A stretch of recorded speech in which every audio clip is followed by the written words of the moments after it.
जिसका कभी नाश नहीं होता है या जो स्थायी है वही अक्षय कहलाता है। स्थायी वही रह सकता है जो सर्वदा सत्य है। और अक्षय तृतीया की तिथि ईश्वरीय तिथि है।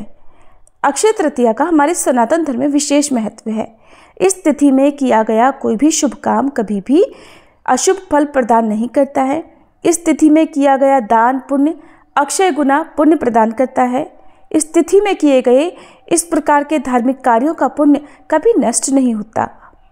हमारे पुराणों में भी अक्षय तृतीया का विशेष महत्व बताया गया है। भगवान परशुराम जी का जन्म दिवस होने के कारण ये परशुराम तिथि भी कहलाती है और परशुराम भगवान की गिनती चिरंजीवी महात्माओं में की जाती है, इसलिए इस तिथि को चिरंजीवी तिथि भी कहते हैं।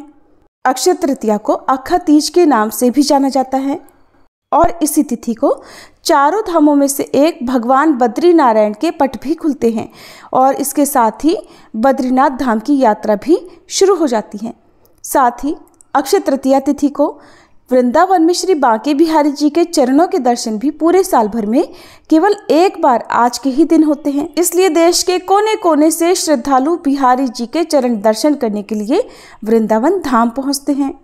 इस तिथि में गंगा स्नान, पितरों का तिल और जल से तर्पण और पिंडदान भी पूर्ण विश्वास से किया जाता है, जिसका फल भी अक्षय होता है। इस तिथि की गणना युगादि तिथियों में होती है, क्योंकि सतयुग का कल्प भेद से त्रेता युग का आरंभ इसी तिथि से हुआ माना जाता है। इस दिन माँ मातंगी जयंती भी मनाई जाती है और कहते हैं कि जिनका विवाह अक्षय तृतीया की शुभ तिथि में होता है उनका सौभाग्य अखंड रहता है। इस दिन माँ लक्ष्मी जी की प्रसन्नता के लिए भी विशेष अनुष्ठान किया जाता है, जिससे पूरे जीवन भर माँ लक्ष्मी जी की कृपा प्राप्त होती है। तो जब अक्षय तृतीया की इस पावन तिथि का इतना अधिक महत्व है तो हम कलयुगी मनुष्यों को भी अपने पाप तापों से मुक्ति के लिए आज के दिन विशेष विधि से भगवान की पूजा करनी चाहिए, क्योंकि इस दिन भगवान विष्णु, भगवान श्री कृष्ण, माँ लक्ष्मी जी, कुबेर देवता, अपने आराध्य देवी देवता, अपने गुरु देवता की पूजा का विधान है। इतना ही नहीं, पितृदोष से मुक्ति पाने के लिए भी आज के दिन आप पितरों की पूजा, तर्पण, पिंडदान भी कर सकते हैं।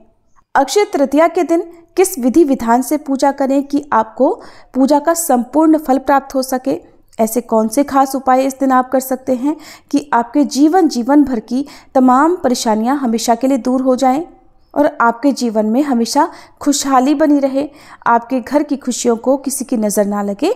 इसलिए आप कौन से खास उपाय कर सकते हैं, ये आज की इस वीडियो में आप जानने वाले हैं। क्योंकि अक्षय तृतीया के दिन चंदन यात्रा का भी शुभारंभ होता है। शायद हो सकता है आप में से बहुत कम लोग चंदन यात्रा के बारे में जानते होंगे, लेकिन जो भी भगवान श्री कृष्ण के भक्त हैं उन्हें इस बारे में जरूर जानना चाहिए।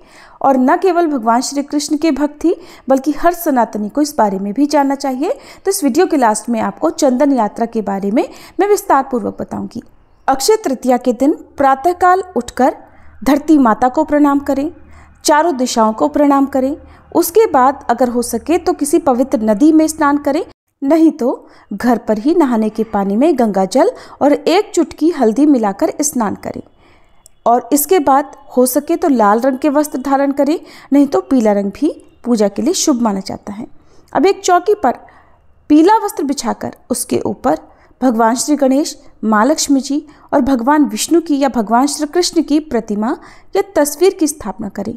अगर आपके पास कुबेर यंत्र हो, कुबेर देवता की प्रतिमा या तस्वीर हो तो आप उनकी भी स्थापना करें।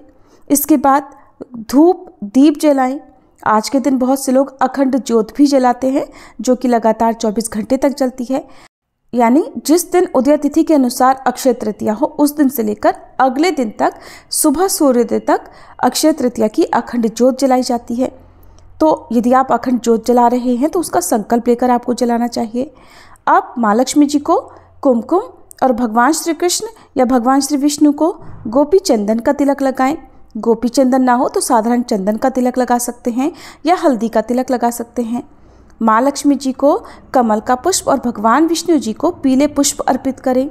भगवान श्री गणेश जी को लाल पुष्प अत्यंत प्रिय हैं और कुबेर देवता को भी आप लाल या पीले पुष्प अर्पित कर सकते हैं। ओम श्री गणेशाय नमः कहकर पूजा का शुभारंभ करें। फिर माँ लक्ष्मी जी के और भगवान विष्णु के मंत्रों का जाप करें, कुबेर देवता के मंत्र का जाप करें।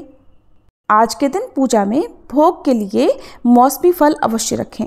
ध्यान रखें, भगवान विष्णु या भगवान श्री कृष्ण को तुलसी का पत्ता रखकर ही भोग अर्पित करना चाहिए। यदि आप धन की पोटली बनाना चाहते हैं तो धन की पोटली भी आज के दिन बना सकते हैं। अगर आपने अक्षय तृतीया के लिए कोई खरीदारी की है, नई शुभ वस्तुएं खरीद कर लाए हैं और जो चीज़ें मंदिर में रखने योग्य होती हैं उन्हें आप मंदिर में रखकर उनका पूजन भी करें, उससे पहले उनकी शुद्धि कर लें। अक्षय तृतीया की पूजा जौ के बिना अधूरी मानी जाती है, तो आज के दिन आप भगवान विष्णु को जौ अर्पित करें। जौ से हवन भी कर सकते हैं और इसके अलावा आपको जौ का दान भी करना चाहिए। मंदिर में कुछ दक्षिणा रखें, दान की सामग्री रखें, जिसे बाद में आप दीनहीनों को दान में दे सकते हैं। अक्षय तृतीया की कथा का श्रवण करें। श्री विष्णु चालीसा पाठ, श्री विष्णु सहस्त्र नाम का पाठ और भगवान श्री सत्यनारायण की कथा का श्रवण करें। पूजा करते समय एक लोटे में जल भरकर जरूर रखें। अगर हो सके तो कलश की स्थापना भी आप कर सकते हैं, नहीं तो आपने पूजा में जो जल का लोटा रखा है उस जल का छिड़काव पूजा करने के बाद पूरे घर में करना चाहिए। और इतना ही नहीं, अपने घर के मुख्य द्वार पर आज के दिन हल्दी से स्वास्तिक का चिन्ह बनाना चाहिए। सुबह की पूजा यदि आप सूर्योदय से पहले कर रहे हैं तो घर के मुख्य द्वार पर जल का छिड़काव करके एक दीपक जलाना चाहिए। तुलसी जी के पौधे में जो भी आसपास पवित्र पौधे हैं, पवित्र वृक्ष हैं, वहाँ दीपदान करना चाहिए। सूर्योदय से पहले पूजा करना यदि संभव ना हो तो शाम के समय भी आप आसपास दीपदान कर सकते हैं, क्योंकि इस दिन दीपदान करना भी अत्यंत शुभ फलदायी बताया गया है।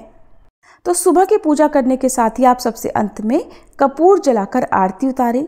घर की नेगेटिविटी दूर करने के लिए कपूर में आप घी में एक लौंग का जोड़ा, फूल वाली लौंग का जोड़ा डुबाकर उसको जलाकर तब भगवान की आरती उतारें और उस आरती को पूरे घर में घुमाएं और परिवार के सभी सदस्यों को इस आरती को भी लेना चाहिए। मंदिर में आप मौसमी फलों में ककड़ी, खीरा, तरबूज, खरबूज, केले, इन फलों में से जो फल भी आपको मिल जाए उसे आप जरूर रखें और उसका दान भी आप किसी ब्राह्मण देवता को या किसी भी निर्धन असहाय लोगों को दे सकते हैं। इस दिन पानी से भरे घड़े का या शक्कर से भरे घड़े का दान भी किया जाता है।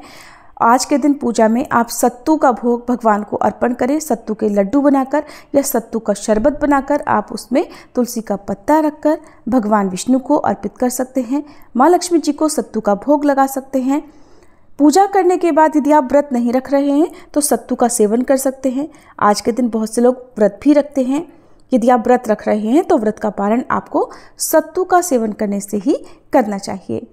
अक्षय तृतीया के दिन बहुत से लोग खरीदारी करते हैं, जो कि शुभ भी माना जाता है, लेकिन इस तिथि का सबसे अधिक महत्व दान करने के लिए बताया है।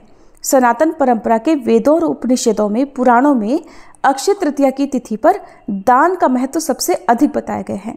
धार्मिक ग्रंथों के अनुसार कुछ दान का फल तो इसी जन्म में मिल जाता है, तो वहीं कुछ दान ऐसे हैं जिनका पुण्य हमें अपने अगले जन्म में मिलता है। गरुड़ पुराण में दान का उल्लेख करते हुए बताया गया है कि दान करने से लंबी उम्र का आशीर्वाद मिलता है। गरुड़ पुराण में कहा गया है कि सतयुग में तप, त्रेता में ज्ञान, द्वापर में यज्ञ और कलयुग में दान मनुष्यों के कल्याण का एकमात्र साधन है। इसलिए इस दिन निर्धन, जरूरतमंद बच्चों को भोजन कराना, उन्हें शिक्षित करने के लिए किसी भी तरह का दान करना बहुत पुण्यदायी माना जाता है।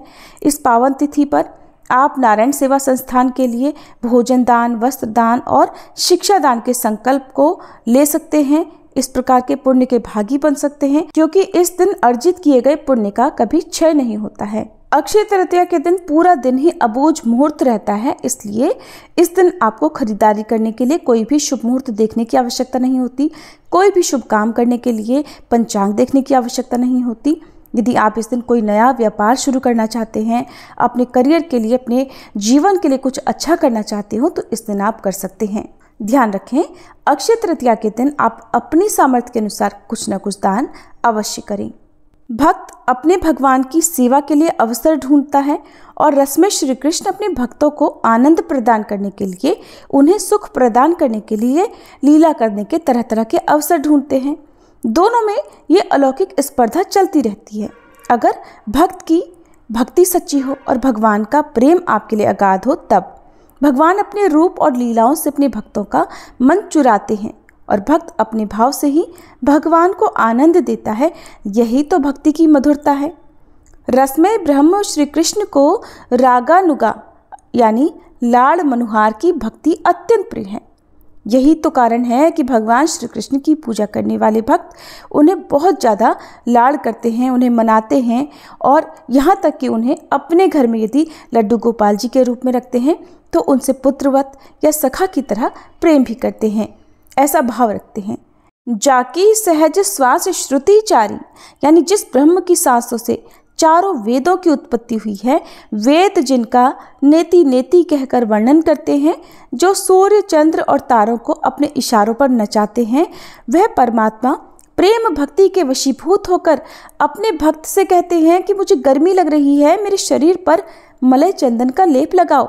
और यहीं से प्रारंभ होती है चंदन यात्रा।